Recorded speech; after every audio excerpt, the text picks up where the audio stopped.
কি দোষ করলো, বড় এই পাতা দিয়া কেন গরম জল করা হয়, এই কথাতে কোনো মৌলবি কয় না।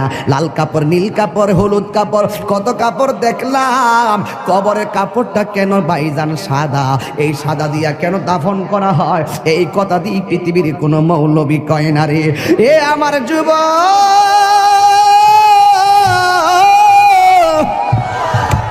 কি দিয়া বুঝাবো কবরটা কেমন ডেঞ্জারাস, কি দিয়া বুঝাবো মরণটা কত কঠিন, কি দিয়া বুঝাবো তাহিরের যে একটা দিন চলে যাওয়া মানে হলো আমার জীবন থেকে চিরদিনের জন্য দিনটা চলে গেছে। কোটি টাকা দিয়েও এই ঘন্টার সময়টা আনতে পারতাম না। এখন আমি শ্বাস ফালাইতাছি, 1 টাকা বিল দেওয়া লাগে না, নদীর পারে হাওয়া খাই বিল দেওয়া লাগে না, পল্লী বিদ্যুতের ফ্যান বাতাস খাইলে বিল দেওয়া লাগে, আইসিইউতে ঢুকে গেলে দিনে 50,000 টাকা গোনা লাগে।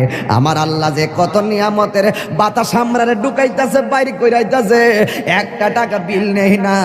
আল্লাহ কয় বিল লাগতো না, শুধুমাত্র তোরা 5 বার আইসা কপালটার মাটির মধ্যে লাগাইয়া দিবি। সুবহান রাব্বিয়াল আলা বলবি। দুনিয়ার মালিকের ডিউটি 20 দিন না করলে 20 দিনের বেতন কাটা, আর আমার আল্লাহ তোরে হাজিরা দিছে দৈনিক 5 বার। 1 মাসও হাজিরা দেও না, 2 মাসও দেও না, মাঝে মাঝে সিটারি হাজিরা দাও, কিন্তু আমার আল্লাহ ইচ্ছা করলে তোমার গলার মধ্যে কাটা লাগাইয়া আমার আল্লাহ রিজিকটারে বন্ধ করে দিতে পারে। এরপরও আমার আল্লাহ রিজিক বন্ধ করে না কেন জানো নি? কারণ হলো আমার আল্লাহ কয় আমি আল্লাহ তোরে মায়া কইরা বানাইছি, মায়া লাগে। আপনি আল্লাহরে বলবেন আল্লাহ, আল্লাহ গো, আল্লাহ গো, এই দুনিয়ায় বিপদে পড়লে কত মানুষ তোরা সহযোগিতা করে, কিন্তু হাসরের ময়দানে কেউ কাউকে চাইবে না। আমার আল্লাহ জবানটারে বন্ধ করে আল্লাহ ওই হাতের সাক্ষী হাত দিবে, পায়ের সাক্ষী পা দিবে। কিছু কিছু মানুষ আমল নামা নেওয়ার জন্য পাগল হয়ে যাবে। আল্লাহ এই আযাব আর সহ্য হয় না, তাড়াতাড়ি ওই তো জান্নাত দাও নাইলে জাহান্নাম দাও, তাড়াতাড়ি আমরা আমল নামা দাও। আল্লাহ বলে ও ফেরেশতা, এ যখন তাড়াতাড়ি করে তার হাতটারে পেটের ভিতরে ঢুকাই দে, এবার বাম হাতটারে পেটের ভিতরে ঢুকাইয়া এই হাতটারে পিছন দিক দিয়ে বাইর করবে। ওই বান্দা বলবে আল্লাহ তোমার কাছে আমল নামা চাইছি, তুমি কেন হাতটার পেটের ভিতরে এত কষ্ট করে ঢুকাইয়া দিলা, আমার তো নারী বুড়ি সেরা গেছে, এই হাতটারে পিছন দিক দিয়ে বাইর করলা। আল্লাহ বলবে তুই না আমল নামা চাইছস, তাহলে পিছন দিক দিয়ে তাকায়া দেখ। এবার ডাক দিয়ে বলবে আল্লাহ আমি তো তাকাইতাম পারি না, পিছনে কি দিছ আমি তো দেখি না। আল্লাহ বলবে ও ফেরেশতারা, ও কি আমল নামা দেখতে চায়, গাটটারে ভাঙ্গা দে। এবার গাটটা ভাঙ্গা পিছন দিক দিয়ে ফিরাইয়া দিব, তাকায়া দেখবো তার হাতের মধ্যে জাহান্নামের টিকিট। হায় রে, অনেক মানুষ আল্লাহর কাছে হাসরের মাঠে পানি চাইব,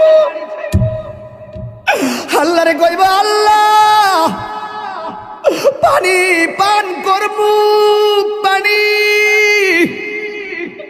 আল্লাহ বলবে নাফরমানদের জন্য জাহান্নামের নিচ থেকে পুষ তুল, পুষ তুইলা দে পানি পান করার জন্য।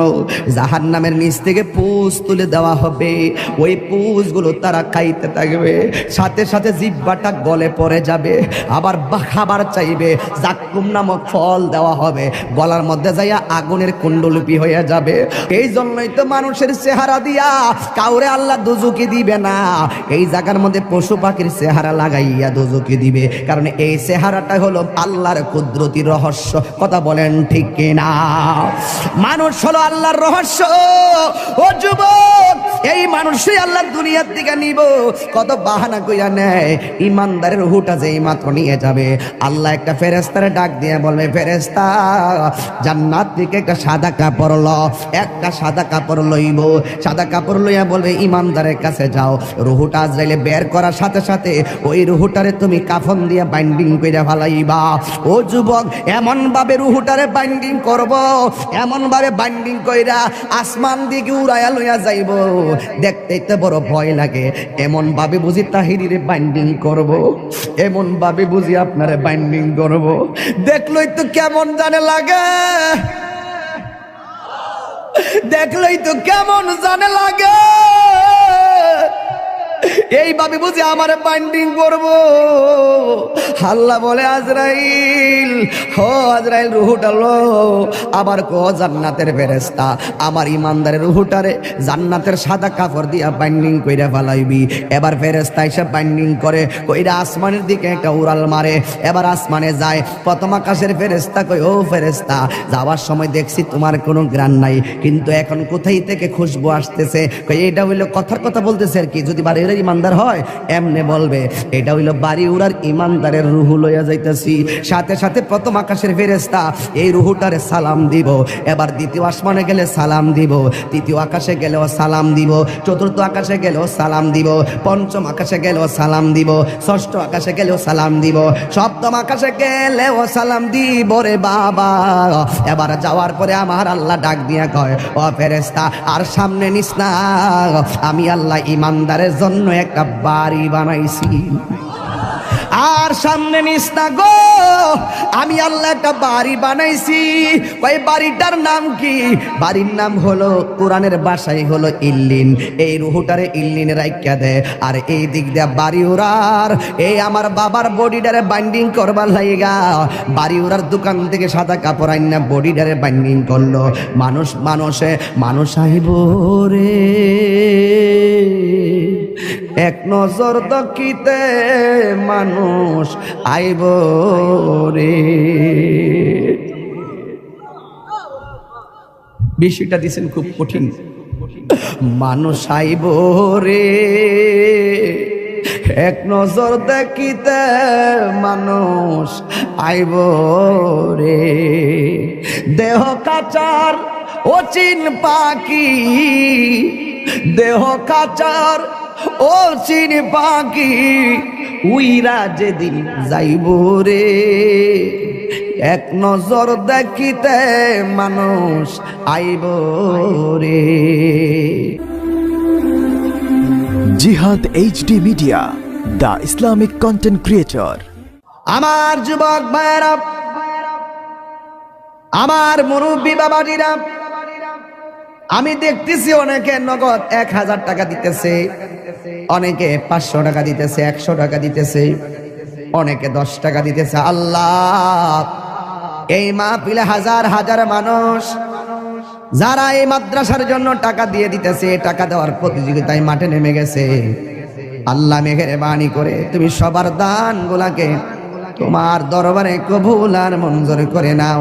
জোরে জোরে বলো না আমিন। আমার যুবক ভাইরা, এরপরে যদি কেউ দিলটা নরম করে মাহফিলের জন্য মাঝে মাঝে 10,000 5,000 টাকা দিতে চান, আমার একটু মেহেরবানি করে বলবেন, আমি ওয়াজের মাঝখানে সবাই নিয়ে আপনার জন্য দোয়া করে দিয়ে যাব। মা বোনদেরকে বলবো, মা এই মাদ্রাসার জন্য 1,000 টাকা হলো আপনি দিয়া দেন। আপনার 1,000 টাকা নিয়ে আমরা গর্ব কইরা মাঠে যাইয়া মার্কেটে যাইয়া 2 বস্তা সিমেন্ট আইনা মাদ্রাসার কাজে লাগাইতে পারবো। একদিন আপনি থাকবেন না, এই টাকাগুলা একদিন মিজানের পাল্লাই কথা বলবে। এই দুনিয়ায় চিরদিন আমরা থাকবো না গো। ব্যাংকের মধ্যে টাকা আছে, এই টাকা দিতে চান না। ব্যবসার টাকা আছে, দিতে চান না। কিন্তু একটা কথা মনে রাখবেন, মরণের কালে গেলে আপনার কবরের পা যাওয়ার আগে আগে মরণ আপনার সামনে আসবে। আপনার পাশে আপনার সন্তান বসে থাকবে, আপনার পাশে আপনার আপনজন বসে থাকবে, কিন্তু আপনার মরণের কষ্টের ভাগ আপনার সন্তান নিবে না। আপনার কবরে যদি আযাব হইব, এই কবরের আযাবের ভাগ আপনার সন্তান নিবে না, কিন্তু আপনার সন্তান ঠিকই আপনার ব্যাংকের টাকার ভাগ নেওয়ার জন্য কামরা কামড়ি শুরু করবে। আপনার সন্তান জমিনের ভাগ নেওয়ার জন্য পাগল হয়ে যাবে, কিন্তু আপনার কবরের ভাগ আপনার সন্তান নিবে না। এই জন্য আল্লাহ রাব্বুল আলামিন বলেছেন, মিনহা খলাকনাকুম ওয়া ফিহা নুঈদুকুম ওয়া মিনহা নুখরিজুকুম তারাতান উখরা। এই তো আমি পেয়ে গেলাম, দেখছেন ওয়াজের ভিতরে উত্তরপাড়া সিদ্দিক মিয়া মাছ ব্যাপারী, তিনি দিয়া দিলেন মাদ্রাসার জন্য ৫,০০০ টাকা। এই ৫,০০০ টাকা আমার কাছে ৫ কোটি টাকা মনে হয়।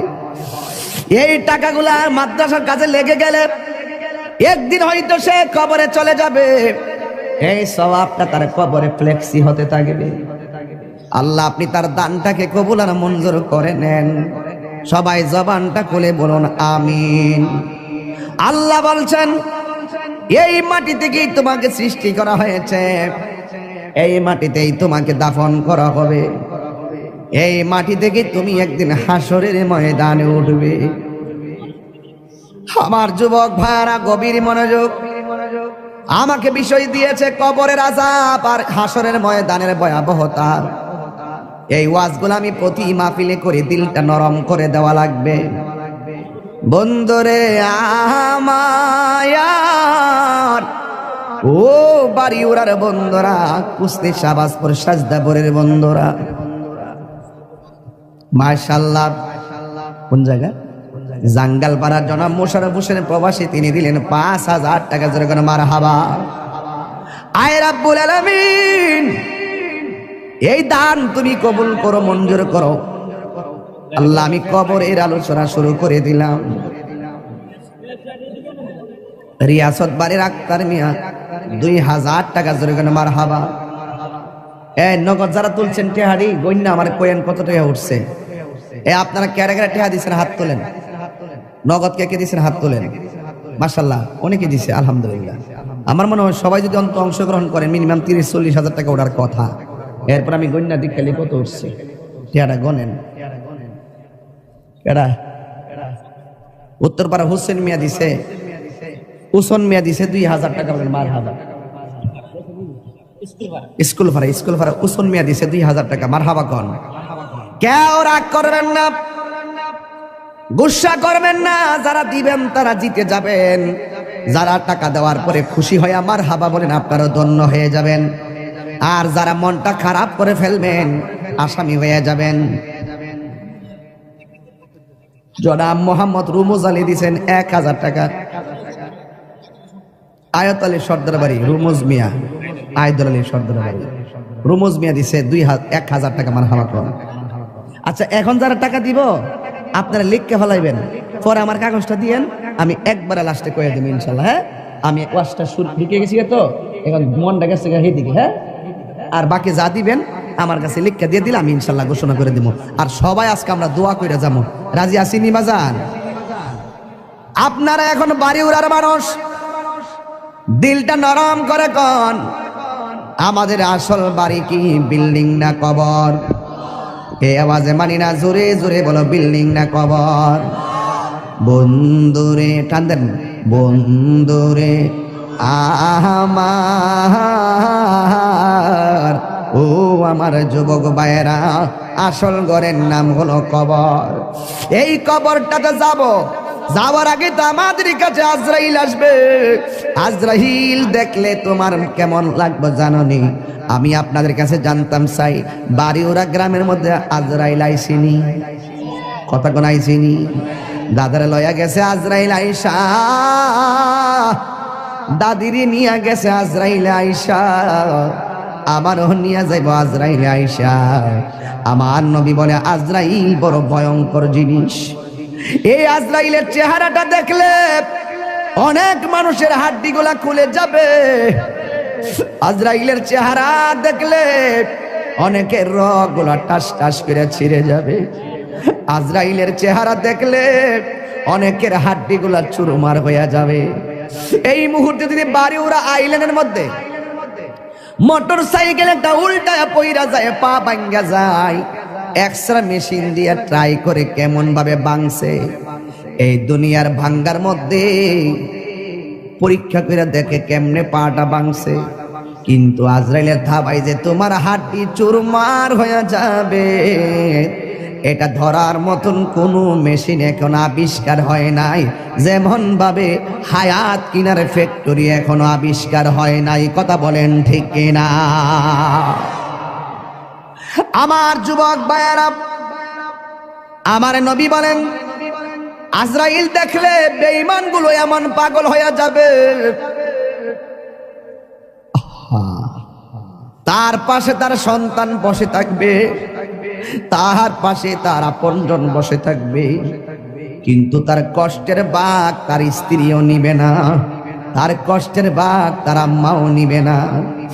এই জন্যই তো আমার নবী বলেছেন পৃথিবীর মধ্যে মানুষের দুইটা সিস্টেম, একটা হলো বেঈমানের জিন্দেগি, আর একটা হলো ইমানদারের জিন্দেগি। বেঈমানের জিন্দেগি করলে আজরাইলে তাবা খাইয়া রক্তগুলা পানি পানি হইয়া যাইব, পানি পানি হইয়া যাইব, মনের দুঃখ বলার কোনো জায়গা থাকবে না। কিন্তু যদি ইমানদার হতে পারো, ইমানদার হইলে তোমার কাছে আজরাইল আসবে, আয়সা ঘরের দরজার মধ্যে আজরাইলে তোমার সালাম দিব, জোরে জোরে কি আল্লাহু আকবার বলা যাবে না? যুবক, আজরাইল আয়সা তোমার সালাম দিয়া বলবে আল্লাহ আমারে পাঠাইছে আপনার হায়াতের জিন্দেগির শেষ দিকে, এখন আপনার রূহটা নিয়ে যাবো। ইমানদার বলবে আজরাইল আর দেরি করো না, তাড়াতাড়ি আমার রূহটারে লইয়া যাও, আমার এই দুনিয়া ভালো লাগে না গো। আর দুনিয়া সিজনুল মুমিনিন, দুনিয়াটা হলো মুমিনের জন্য জেলখানা। বেঈমানরা মনে করে এই দুনিয়াটা হলো একমাত্র বালাখানা। ইমানদার ডাক দিয়া বলবে ও আজরাইল, আমার রূহটারে তাড়াতাড়ি লইয়া যাও, এই দুনিয়ায় আমার ভালো লাগে না। এবার ইমানদারকে আজরাইল বলবে ঠিক আছে আপনি প্রস্তুতি নেন। এবার আজরাইল বলবে তোমার রূহটারে আমি মুখ দিয়া নিতেছি। ইমানদার বলবে এই মুখ দিয়া রূহ নিতে দিব না, কারণ এই জবান দিয়ে আমি আল্লাহর জিকির করেছি, তাইলে তোমার রূহটা আমি কান দিয়া নিয়ে যাব। ইমানদার বলবে না, কান দিয়া নিতে দিব না, এই কান দিয়ে আমি আল্লাহর জিকির শুনেছি। আজরাইলে বলবে ও ইমানদার তোমার চোখ দিয়া রূহ নিয়ে যাবো। ইমানদার বলবে না না না না, এই চোখ দিয়ে আমার আল্লাহর কুদরত দেখে দেখে আমি আল্লাহরে গবেষণা করেছি, এই চোখ দিয়ে রূহ নিতে দিব না। আল্লাহ ডাক দিয়া বলবে আজরাইল, আজরাইল বলবে আল্লাহ তোমার প্রেমিকে মুখ দিয়া রূহ নিতে দেয় না, তোমার প্রেমিকে কান দিয়া রূহ নিতে দেয় না, তোমার প্রেমিকে চোখ দিয়া রূহ নিতে দেয় না। আমার আল্লাহ বলে আজরাইল,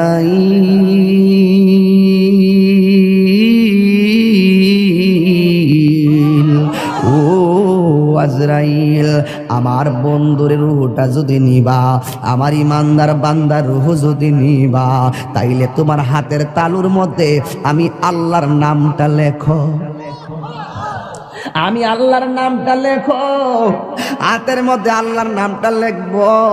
আল্লাহর নামটা কেমন জানেননি? কয় আল্লাহর নামটা আল্লাহু লা ইলাহা ইল্লা হুয়াল হাইয়ুল কাইয়ুম। এরপর আল্লাহর শব্দটার হামজাটা বাদ দিয়া দেন, তাকে লিল্লাহি মা ফিস সামাওয়াতি ওয়াল আরদি, লাহু লিল্লাহ শব্দের লাম বাদ দিয়া দেন, তাকে লাহু মুলকু সামাওয়াতি ওয়াল আরদি, লাহু শব্দের লাম বাদ দিয়া দেন, তাকে শুধুমাত্র হুয়াল্লাহুল্লাযী লা ইলাহা ইল্লা হু। এই জন্য আল্লাহর নামটা হলো আমার আল্লাহর ইসমে জাতের নাম। কথা বলেন ঠিক না?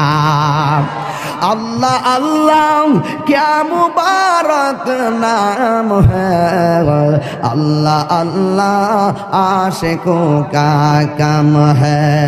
मकान चुश्ती नमाजी पंज़गाना फवाइलुल लिल मुसल्लिन अल्लज़ीना। जोरे जोरे के अल्लाह আকবার বলা যাবে না। আমার যুবক, আজরাইল ইমানদার চোখের সামনে আল্লাহর নামটা যখন দেখবে, ওই ইমানদার আল্লাহর নামটা যখন দেখবে, সারা জীবন সে আল্লাহর নামে ফানা ছিল, সারা জীবন সে নবীর প্রেমে ফানা ছিল। ও যুবক রে, ইমানদার যখন শুইয়া শুইয়া আল্লাহর নামটা দেখবো, তখন ইমানদার আল্লাহর নামের উপরে ফানা হইয়া যাবে। ও আমার দয়াল নামে এত গো মধু,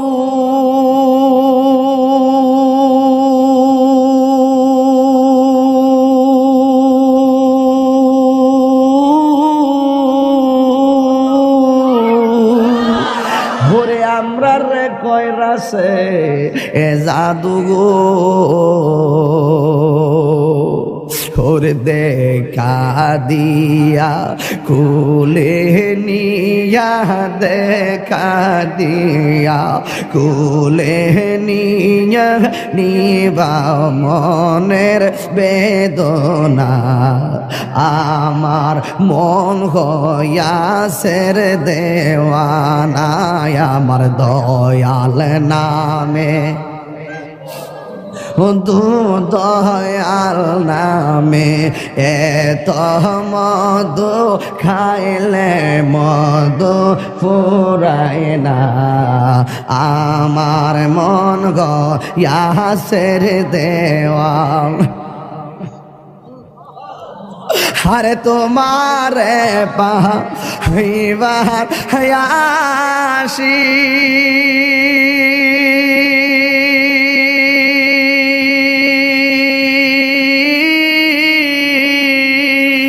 ঘুরতেছি কাঙালের বেশে গো, ওরে মরণ কালে দেখা দিয়া, মরণ কালে দিয়া নিবা ইয় যাত না, আমার মন হইয়াছের দেওয়া না, দয়ালে নামে এত মধু, দয়াল নামে খাইলে মধু ফুরায় না, আমার মন হইয়াছের দেওয়া না, আমার মন হইয়াছের দেওয়া না। একটা জবান বন্ধ রাখবেন না, জবানটা খুলে বলু সুবহানাল্লাহ। হে আমার বন্ধুরি, ও বাড়িওয়ালার বন্ধুরা, ও আমার মইনদের বন্ধুরা, ও আমার সাজদাপুরের বাবা, কুস্তির বাবা, বুড্ডার বাবা, যত জায়গা থেকে আসছে রে বাবা, ও মল্লেশ্বরের বাবা, আমার আল্লাহ বলে আজরাইল তোমার হাতের তালুর মধ্যে আমি আল্লাহর নামটা লেখো, আল্লাহর নামটা দেখে ইমানদার আল্লাহর নামে ফানা হইয়া যাবে। এই সুযোগে আজরাইলে ইমানদারের রুহটার সার্জারি কইরা লইয়া যাইব। ইমারে বাবা ছোট বাচ্চা মায়ের স্তন থেকে দুধ পান কইরা যেমনে ঘুমায়া গেলে টের পায় না, ইমানদার বাড়ি ওরা ভাঙ্গা ঘরে এমন ভাবে ঘুমায়া যাইব যারা পরিমাণ কোনো টের পাবে না। আর জোরে জোরে কন্যা আল্লাহু আকবার। এই জন্য আমার যুবক আল্লাহ কয় মাটি থেকে তোরে বানাইলাম, এই মাটিতেই তোরে দাফন করা হবে। আপনি চলে গেলেন, আপনাকে বড়ই পাতার গরম জল দিয়া গোসল করাইতেছে। কেহ লইল আতর লোবান, কেহ লইল জল। আমি কি দিয়া বুঝাইতাম? আম পাতা, জাম পাতা, বড়ই পাতার কোনো অভাব নাই। কোনো পাতা দিয়া বড়ই, কোনো পাতা দিয়া গরম জল করে না। বড়ই পাতার পানি দিয়া কেন গরম জলটা করে? আম পাতা কি দোষ করলো? জাম পাতা কি দোষ করলো? বড়ই পাতা দিয়া কেন গরম জল করা হয়? এই কথা দিয়ে কোনো মৌলবি কয় না। লাল কাপড়, নীল কাপড়, হলুদ কাপড়, কত কাপড় দেখলাম। কবরের কাপড়টা কেন ভাইজান সাদা? এই সাদা দিয়া কেন দাফন করা হয়? এই কথা দিয়ে পৃথিবীর কোনো মৌলবি কয় না রে। এ আমার যুবক,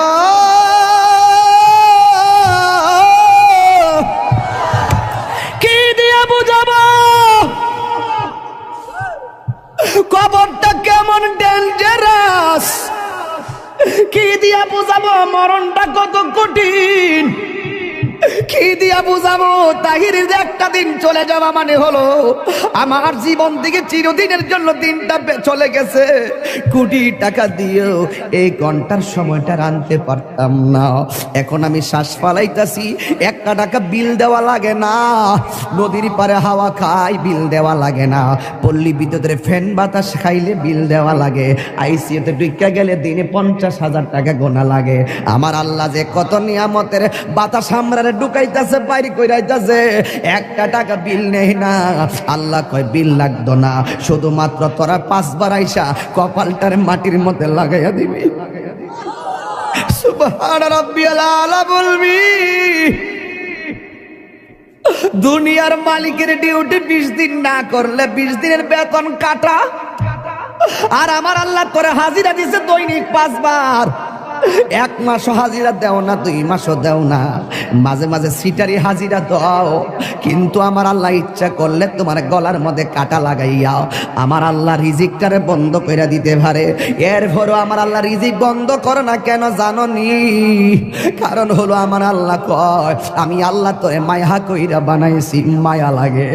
আল্লাহ ডাক দিয়ে কয় الذي خلقك فسواك فعدلك في أي صورة ما شاء ركبك।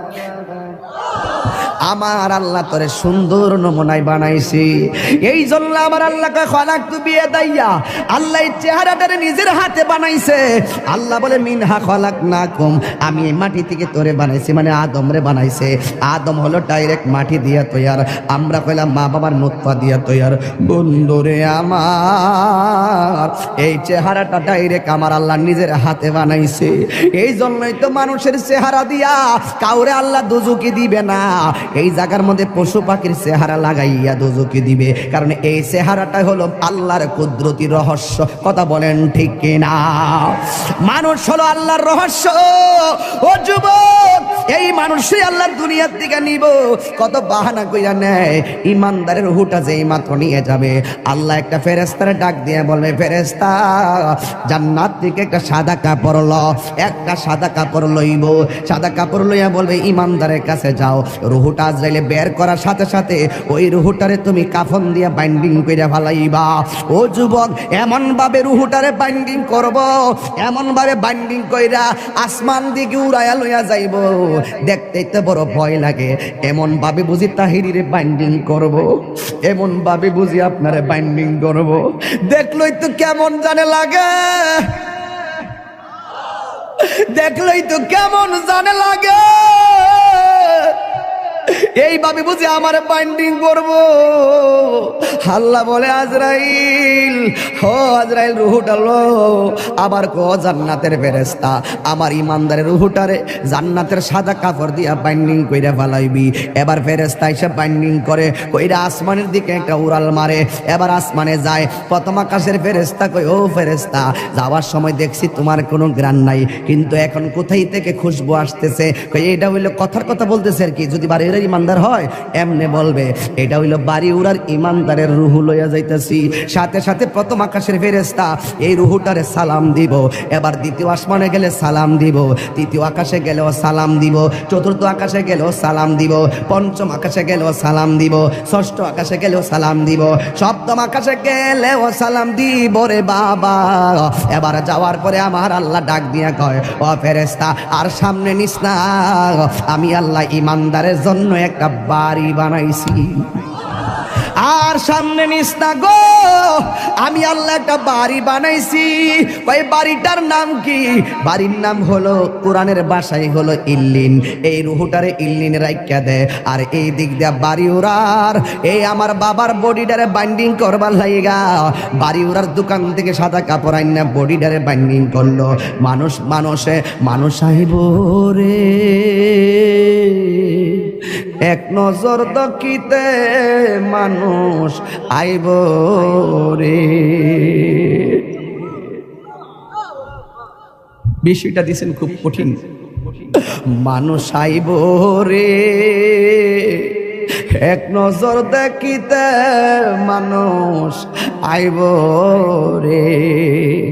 দেহ কাচার অচিন পাখি, দেহ কাচার অচিন পাখি, উইরা যেদিন যাইব রে।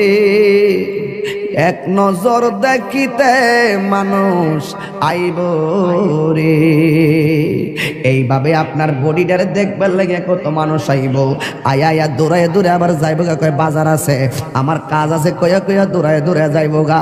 কিসের তোর বন্ধু? ফেসবুকের বন্ধু।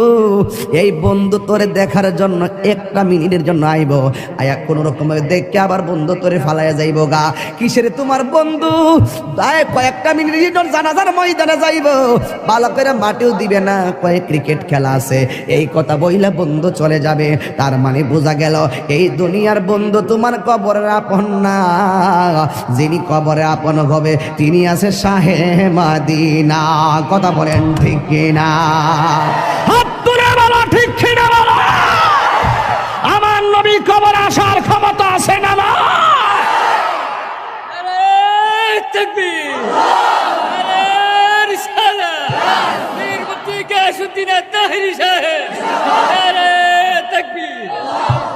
আল্লাহু আকবার বলেন। এবার ইমানদারের রুহু হলো ইল্লিনে, বডি হলো বাড়িউরা। ইমানদারের রুহুরে বাইন্ডিং করে লইয়া গেছে জান্নাতের কাপড় দিয়ে আমার আল্লাহ, আর ই বাড়িউরার ইমানদারের বডিটারে বাইন্ডিং করবার লাগে বাড়িউরার কাপড় আইনা কবর লয়ে যেতেছে। আল্লাহ ডাক দিকে, এই ফেরেশতা, আমার প্রেমিক যাইতেছে ঘরে, যায়া রুহুটা নিয়ে তার ভিতরে ঢুকাই দিয়া। কবরে তো দুইজন ফেরেশতা আইবা, আমি তো তিনজন আইব। ওই একজন আয়া রুহু দিয়ে যাইব গা, দুইজন আয়া প্রশ্ন করবো, জোরে কর না সুবহানাল্লাহ। সপ্তাহ কোন দেখতো না। এবার ওই কবরের ভিতরে ইমানদারের প্রশ্ন করব তিনটা। কয়টা? রাসূল বলেন, মৃত্যু যেমন সুখ, মৃত্যু যেমন দুঃখ, কবর তেমন দুঃখ, কবর তেমন সুখ, হাসর তেমন সুখ, হাসর তেমন দুঃখ। দুঃখের রাস্তা, সুখের রাস্তা, আমরা চাইব কোন রাস্তা? তো সুখের রাস্তা চাইলে তো সুখের কাজ করা লাগবে। কারো কারো জীবনে দুঃখগুলি সুখ হয় না, আহমদ সে সুখের, নূর নবী সে সুখের আলোকিত আয়না। তার রঙে রঙিন হলে দুঃখগুলি আর দুঃখ রয় না। সবার জীবনে আল্লাহুম্মা সাল্লি মাওলানা মুহাম্মদ ওয়া আলা আলি সাইয়্যিদিনা।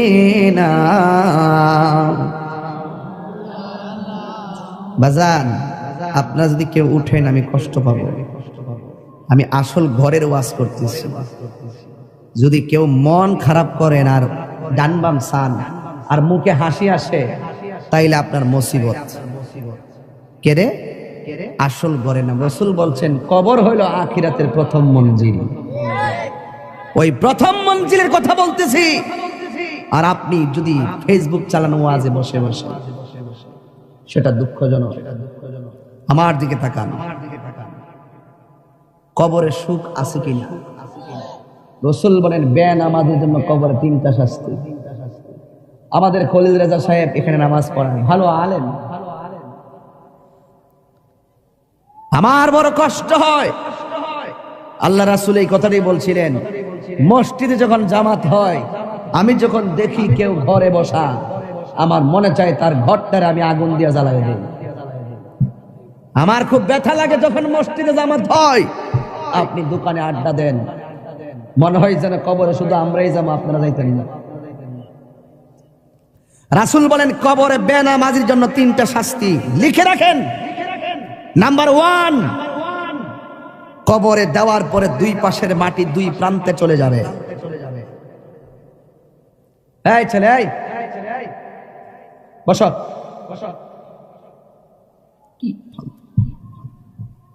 এই ছেলেরা, কবরে বেনামাজের জন্য কয়টা শাস্তি বলছি? আজকে থেকে পরিপূর্ণ মাদ্রাসা থেকে একটা হেদায়েতের বার্তা নিয়ে যাও। কয়টা শাস্তি বলছি ভাই? নাম্বার 1, কবরে লাশ দেওয়ার পরে দুই পাশের মাটি দুই প্রান্তে চলে যাবে। বলবেন এটা কিভাবে সম্ভব? দুই প্রান্তের মাটি দুই প্রান্তে যাবে কিভাবে? আজরাইলে কত বড় জানেন? যার মাথায় 7 সমুদ্র 13 নদীর পানি দিলেও 1 ফোঁটা পানি জমিনে পড়বে না। যার এক মুষ্টি মাটি সমান সমান 70 মণ। এক মুষ্টি মাটি আদম রে যে বানাইছিল, এক মুষ্টি উড়ে আইসা এক মুষ্টি মাটি সমান সমান 40 মতান্তরে 70 মণ। তাহলে উনি কত বড় দেহের অধিকারী? এই এত বড় আজরাইল আপনার ছোট্ট ঘরের রুমের ভিতরে ঢুকছে কেমনি? এটা যেমনি সম্ভব, হিটাও সম্ভব। কথা বলেন। দুই প্রান্তে চলে যাবে। বেনামাজির জন্য কবরে 3টা শাস্তির একটা শাস্তি হলো দুই পাশের মাটিগুলো এসে তোমাকে এমন জোরে চাপা দিবে, ডান পাশের হাড্ডিগুলো বাম পাশের ভিতরে ঢুকে যাবে। বাম পাশের হাড্ডিগুলো ডান পাশের ভিতরে ঢুকে যাবে। রাসূল কি বার্তা দিয়েছে শুনেন। আল্লাহর হাবিব বলছেন ওই সময় সে একটা চিৎকার যে দিবে, এই কান্নার আওয়াজ যদি তার পরিবার পরিজন দুনিয়ার মানুষ শুনতো, তাহলে ওই মানুষটার কানের পর্দা ফেটে সাথে সাথে মারা যেত। আল্লাহ! বিকট আওয়াজ হবে। রাসূল বলেন এই আওয়াজ যদি পৃথিবীর কাহারও কানে লাগতো, তাহলে মানুষের পর্দা, কানের পর্দা ফেটে মারা যেত। গরু, ছাগল, চতুষ্পদ জন্তু যারা, তারা কবরের আযাবের আওয়াজ শুনে। আপনি জানেন না তো, হাদিসের ভাষায় দেখেছি কবরের ভিতরে মানুষগুলা যে কান্নাকাটি করে, এত ভয়ঙ্কর হাউমাউ, ঝগড়া লাগলে না কাউ কাউ কি আওয়াজ হয়? আল্লাহ বাঁচাও, আর পারছি না, আল্লাহ তুমি বাঁচাও, আর আগুন সহ্য হয় না, সাপের দংশন সহ্য হয় না। মাঝে মাঝে দেখবেন গরু ছাগলগুলো ঘাস খায়, হুট করে দাঁড়ায় থাকে, হুট করে রশি ছিঁড়ে দৌড় মারে। কেন? ওরা কবরে আযাবের কান্নাকাটির আওয়াজ শুনে। এই কাউ মাউ যদি দুনিয়ার মানুষ শুনতো, রাসূলকে জিজ্ঞেস করে, রাসূল চতুষ্পদ জন্তু কথা বলতে পারে না, তারা কবরে আওয়াজ শুনে, মানুষ কেন শুনে না? রাসূল উত্তর দিলেন, মানুষ যদি কবরে আযাব শুনতো, তাইলে মানুষ দিন দরদ ছাইরা দিয়া মানুষ পাগল হইয়া হার্টফিল হইয়া মারা যেত। গভীর মনোযোগ। কবরের আলোচনা করতে বলেছেন, তাই সাইড লড়ব না। মাটি তোমাকে এমন ভাবে চাপা দিবে, কোটিপতি হইয়া কবরে দোহাই দিলে চলবে না আমি কোটিপতি ছিলাম। এই কবরের মাটি তোমাকে মাটির সঙ্গে মিশাবে, কিন্তু মরণ হবে না। আপনি আল্লাহকে বলবেন, আল্লাহ আর সহ্য হয় না, একবারে আমরা মাইরা ফালাও, হাড্ডিগুলো গোড়া হয়ে গেছে, আর সহ্য হয় না গো মালিক। এই হলো বেনামাজির কবরের মাটির আযাব। এখন বলবেন মাটি কেন চাপা দিব, তার রহস্য কি শুনে যান। এই মাটির উপরে চইলা আল্লাহ কয়, মিনহা খলাকনাকুম, এই মাটি দিয়ে তোমাকে সৃজন করা হয়েছে, ওয়া ফিহা নুঈদুকুম, এই মাটিতেই তোমাকে দাফন করা হবে। মাটি কেন চাপা দিবে জানোনি? এই মাটির উপরে চলে চলে তুমি আল্লাহর সঙ্গে নাফরমানি করেছো, এই জন্য মাটি তোমাকে চাপা দিয়ে মাটি প্রতিশোধ নিবে। এই জন্য যুবক, রাত্রে গুনাহ করতে গেলে খেয়াল কইরো কবর আযাবের কথা, উপেনে গুনাহ করতে গেলে আল্লাহর কথা চিন্তা কইরো। কেউ জানে না, একজন জানে সব কথা, জবানটা খুলে বলুন তিনি কে? বেনামাজির জন্য প্রথম শাস্তি হলো কবরের মাটির চাপ। এখন বলবেন হুজুর 2 নম্বর শাস্তি কি? 2 নম্বর শাস্তি হলো কবরে দেওয়ার পরে জাহান্নামের আগুনের একটা উত্তাপ দেওয়া হবে। এই উত্তাপটা দুনিয়ার আগুনের 70 গুণ বেশি তাপ হবে। আল্লাহরে বলবো, আল্লাহ আর সহ্য হয় না, বাঁচাও। কিন্তু ওই জায়গার মধ্যে আগুন নিভাবার কোনো ফায়ার সার্ভিস নাই। এই মুহূর্তে তাহিরের উপরে যদি আক্রমণ আসে, কিছু লোক হলেও আপনারা আমার পক্ষে কথা বলবেন। খলিল সাহেবের উপরে আক্রমণ আসলে কিছু লোক হলেও আপনারা কথা বলবেন। বাড়ি ওরা যদি একটা বংশের নাম কোনচান দিয়ে চেয়ারম্যান সাহেব, চেয়ারম্যান সাহেবের বাড়িতে যদি আগুন লাগে বা আমার বাড়িতে আগুন লাগলে পাশের বাড়ির মানুষকে আগুন নিভাতে যাবে না ভাই? যাবে না? যাবে না? আমার বাড়িতে আগুন লাগলে পাশের বাড়ির মানুষ আগুন নিভাতে যাবে, কিন্তু ঘরের পাশে কবরে আগুন দাউ দাউ করে জ্বলতেছে, আগুন নিভাইবার কোনো ব্যবস্থা আসেনি রে বাবা।